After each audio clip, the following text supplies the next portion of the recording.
All right, get ready to dive into the world of Michel de Montaigne. Oh, yeah. You guys sent in a ton of excerpts from his essays. It seems like everyone is ready to move past that typical Montaigne 101 stuff. You got it. So think of this as a journey through Montaigne's mind. We'll be exploring his views on life, death, fear, and, well, pretty much everything in between. And because you guys already know the basics about Montaigne, we're going to be able to really dig deep into his thoughts. For sure. And we'll be working with a Project Gutenberg e-text.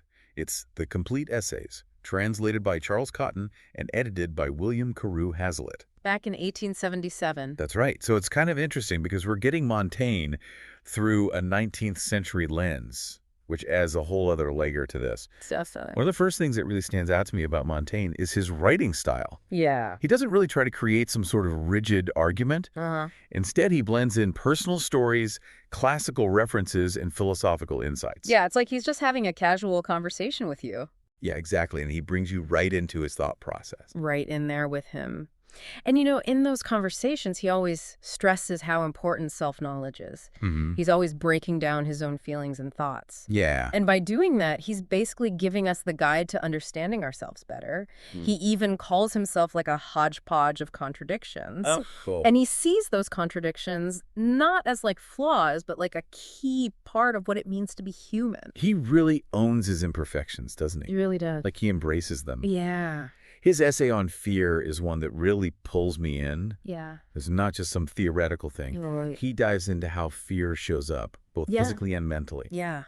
And he uses these super vivid stories to show that, for instance, he talks about this ensign during the sack of Rome. The guy was so scared that he just ran straight towards the enemy. Oh, wow. He thought he was running away, but he was running right into them. It's like that fight or flight response, but taken to an extreme. To the It makes you wonder if sometimes when we try so hard to escape fear, we end up running straight into it. Yeah, you almost go right to it, don't you? Yeah, and to emphasize this unpredictable nature of fear, he contrasts this story Right. with another story of a gentleman who died in battle, Right. and not from any wounds. From pure terror. Yeah, from just sheer terror. And this back and forth just underscores how fear can completely paralyze us. To the point where it can lead to a kind of emotional death. Almost like an emotional death. I find it really interesting how he uses those contrasting stories to drive home his point about how powerful fear is. And while we're talking about facing difficult stuff, Yeah. Montaigne doesn't shy away from the topic of death either. He definitely doesn't. No, he actually encourages us to, not be afraid of it or obsess over it, but instead to familiarize ourselves with it. Right. One of the most memorable parts is where he personifies nature and has her talking to a human about why death is just a natural part of life. I love that part. It's a really powerful image. So powerful. Yeah, and nature's argument is basically that if we never died, we would eventually end up cursing her for making us live forever. And she says a little bitterness is necessary to appreciate life. It really is. Yeah. I think it's such a brilliant way to frame mortality. Yeah. And then Montaigne throws in his own perspective, saying that he'd prefer a death that comes from just, gradual weakness rather than something sudden and violent. You'd prefer kind of fading away. Yeah, and what's really fascinating is that he admits that this preference is more about his mental picture of death than the actual event itself. So it's almost like it's about how we imagine death more than what actually happens. Yeah, and that can actually impact our fear of it even more than the actual event. Yeah. That's something for all of us to think about, isn't it? I think so, yeah. Now, let's shift gears a little and chat about Montaigne's views on virtue and courage. He doesn't just define courage as these big, heroic acts. Instead, he puts a lot of emphasis on consistency and, the importance of character. He talks about Epaminondas, this fierce warrior who was also known for being civil and courteous, even to his enemies. For Montaigne, true virtue is about being a good person, no matter what the situation is. Regardless of the circumstances, yeah, I agree. He's not saying we should be passive or weak, though. Right. He admires strength, but it's a strength that's balanced with reason and compassion. Right. It's a very nuanced view of courage, which is especially relevant now when people often mistake aggression for strength. It seems like a very common thing. Yeah, and I was really struck by his admiration for the courage of indigenous people. Oh, yeah. When they were facing European conquerors. He argued that their bravery shouldn't be disregarded just because they didn't have the same technology or strategies as their opponents. Right. That shows Montaigne's ability to look beyond those cultural biases and recognize the human qualities in everyone, regardless of their background. Absolutely. It's like a reminder that courage can show up in many different forms. In so many ways. And we should be careful about judging others based on our own limited perspectives. Our own little bubble. Yeah, I find his open-mindedness really refreshing, especially for the time he lived in. It really is. Now, another thing about Montaigne that I find so interesting is his ability to just watch people. And then take those observations and pull out these insights from them. He has this one story about meeting a gentleman during the French Wars of Religion who was pretty much paralyzed by guilt. And this was a time of intense religious conflict in France, wasn't it? Oh, yeah. It was a huge part of Montaigne's life and how he viewed the world. You had Catholics and Protestants clashing all over the place. Right. And Montaigne, a Catholic himself. Right in the middle of it all. Trying to find his way through all that division and violence. A really tough time. And it makes sense why he was so drawn to these themes of tolerance and moderation. Absolutely. Yeah. But going back to that gentleman, eaten up by guilt? Yeah. Montaigne uses that encounter to illustrate how powerful a guilty conscience can be. Yeah, it's a really strong reminder that what we do affects not only others, but also our own inner peace. Our own inner peace. Yeah, and it makes you wonder how much of what we do is just us trying to dodge that feeling of guilt. It's a question that still resonates today, doesn't it? It really does. So what about Montaigne's views on love and aging? Yeah. That might surprise some people. He's got a very practical, maybe even a little cynical view on love later in life. He's really skeptical of love that seems more like pity or obligation than real affection. He doesn't think older men should just settle for women their own age. Or with similar fortunes, just because society says it's the right thing to do. Yeah, he's basically saying, look, real connection and pleasure are still important. Yeah. No matter how old you are. It's the real deal or nothing. And I appreciate his honesty, although back in his day, that probably raised some eyebrows. Oh, I'm sure it did. And it shows how Montaigne wasn't afraid to challenge those societal norms. Even when it came to these sensitive topics. And, this brings us to another core part of his philosophy. The value of personal experience. He was all about learning through observation and questioning everything, even the stuff everyone considered to be true. He even tells this story about a doctor who, after this really bad epidemic, admitted that his treatment, which was bloodletting, might have actually caused more deaths. Oh, wow. Yeah. And Montaigne uses this as a warning, urging us to always be evaluating our beliefs. To really think about them. Even the ones that are most dear to us. The ones we hold closest. He was all about critical thinking, and he knew that even experts could be wrong. Yeah. This idea of questioning everything is super relevant today, especially with all the information thrown at us constantly. So much information. It's easy to just accept what we read or hear without thinking. Yeah, just take it in. But Montaigne's reminding us that real knowledge takes effort. Yeah. And a willingness to challenge our own biases. And that takes us to another key point of Montaigne's philosophy. Moderation. He saw any kind of excess, whether it was studying too much or indulging in pleasures, or even things like purging the body, as harmful to living a balanced life. So he believed in trusting the body's natural processes and finding this balance in all aspects of life. Right. This idea of moderation might seem straightforward. Simple. But in a world that often glorifies going to extremes, it's actually a pretty radical idea. Totally different way of thinking. And it applies to everything. Oh, yeah. From how we approach our work to how we handle our emotions. To everything. Yeah. Montaigne reminds us that true happiness doesn't come from chasing after extremes, but from finding that inner harmony and balance within ourselves and with the world around us. That sweet spot. Now, you might be wondering, how did Montaigne come up with such nuanced and insightful views? Yeah, how did he do it? Well, what makes Montaigne really unique is that he wasn't just a scholar stuck in an ivory tower. Right. He was a man of action. Oh, yeah. A traveler. He was even a politician. It's true. Yeah, and his essays are full of stories and observations from his own life, which makes his wisdom feel so much more grounded and relatable. He wasn't just talking about life, he was living it. He was living it to the fullest. And learning from every single experience. Good and bad. The good and the bad. Yeah. So, as we move into the next part of our deep dive, we're going to explore how Montaigne's adventurous life, especially his time as the mayor of Bordeaux during that chaotic period in French history, really shaped his thinking. That'll be interesting. We'll also dive deeper into some of his more controversial ideas Oh, yeah. and see how his thoughts continue to challenge and inspire us centuries later. They really do. So stick with us. Yeah, we'll be right back. So, welcome back to our deep dive into the mind of Montaigne. Yeah. As we were saying, Montaigne wasn't some philosopher who just sat around thinking. He was out there living life. Right, he wasn't just theorizing from his study. Yeah, he was actually engaging with the world, dealing with real challenges. Okay, so let's break this down a bit. Okay. You mentioned that Montaigne was the mayor of Bordeaux during a pretty crazy time. Yeah. That couldn't have been easy, especially back in the 16th century. Not at all. Imagine running a city in the middle of the French wars of religion. Oh, wow.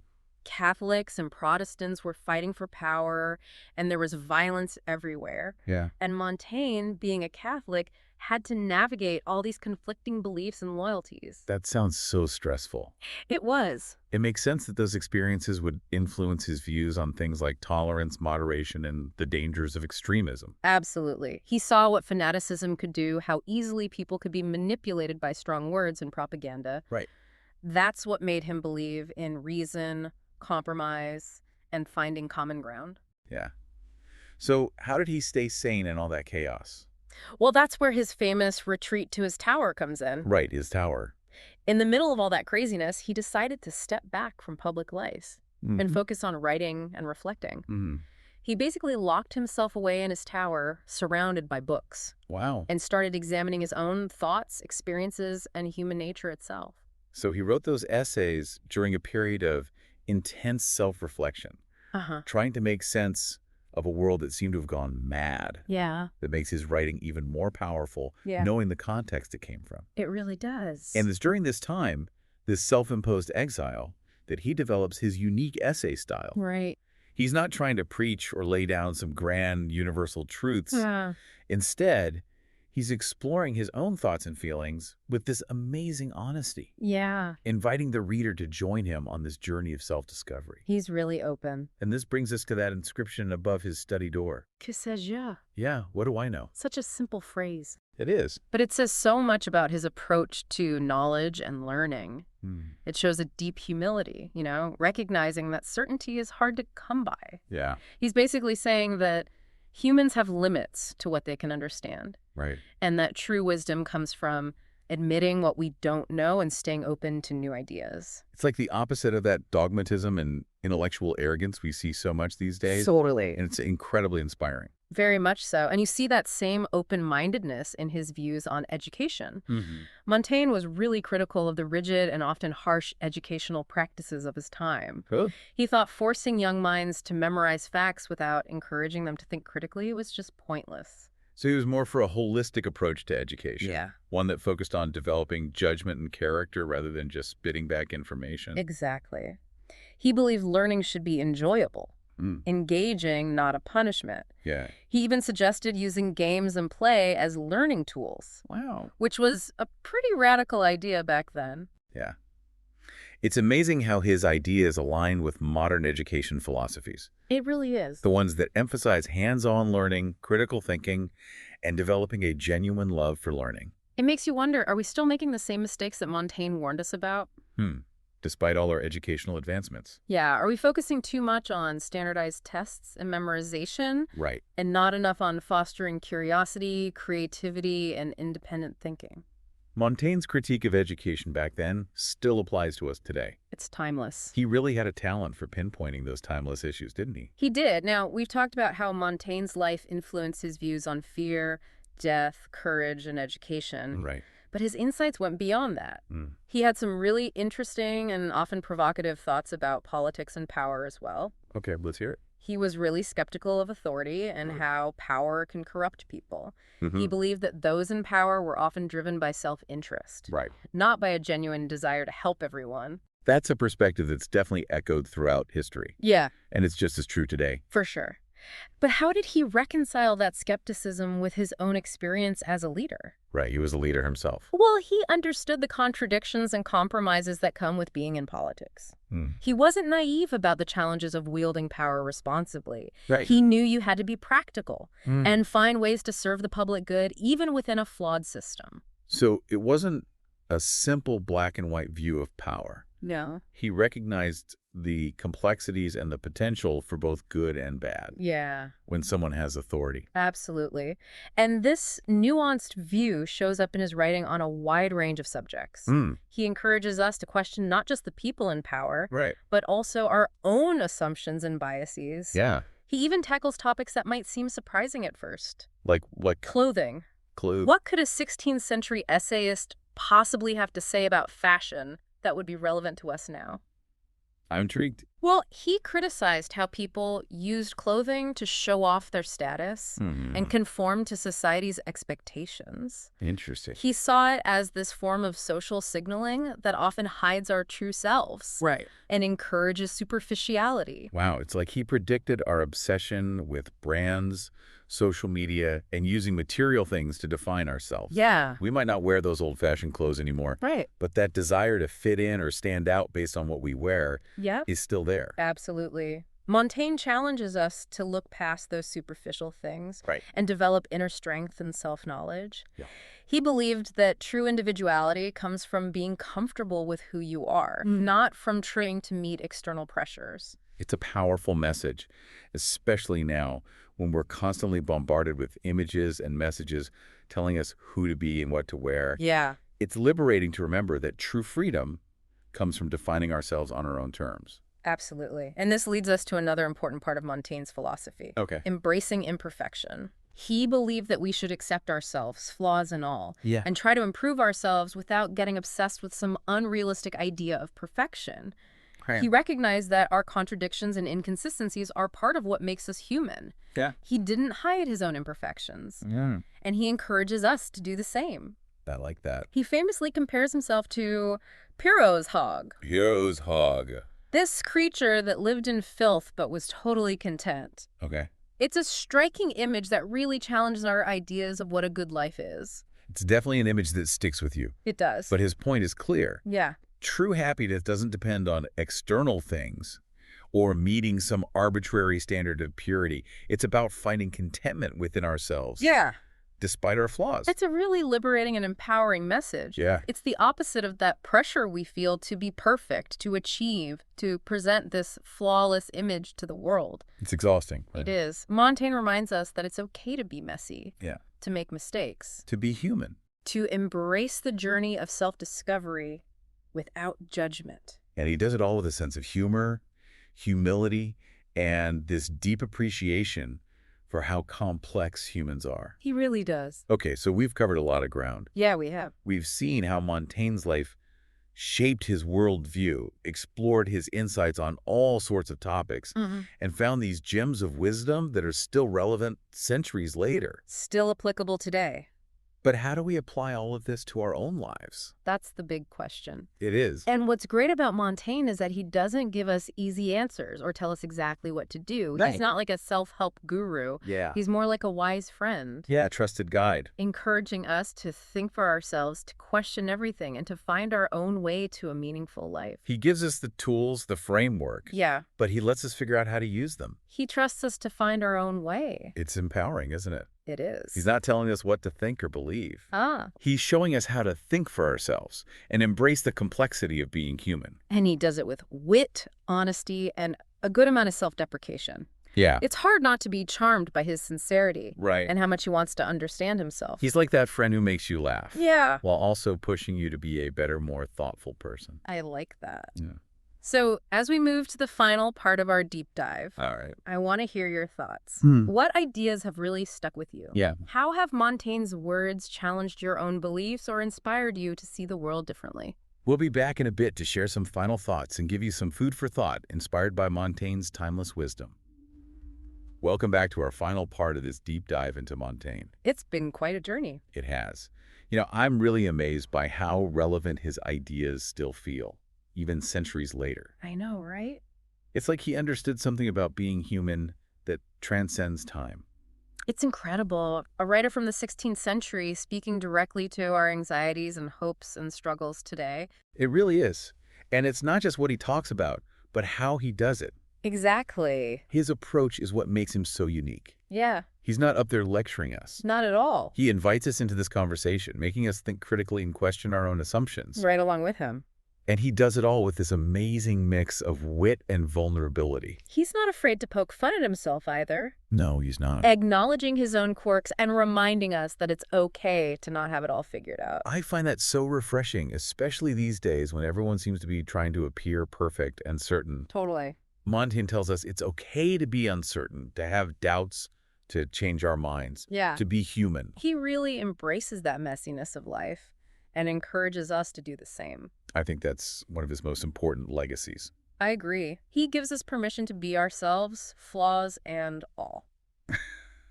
So, as we wrap up this deep dive, Yeah. let's try to sum up some key takeaways from exploring Montaigne's essays. Okay. What are some of those nuggets of wisdom we can take with us? Well, one of the biggest takeaways for me is his focus on self-knowledge. Right, knowing yourself. Understanding our strengths, our weaknesses, our inconsistencies. Yeah, He believed that's the foundation for understanding everything else around us. and he wasn't afraid to get personal in his writing, No, not at all. exploring his own flaws and insecurities with such honesty. It shows us that true self-knowledge means facing those less than perfect parts of ourselves. Which can be tough. Yeah, it can be uncomfortable. But it's so liberating in the end. It really is. Because once we accept our imperfections, yeah. we can move past them and live more authentically.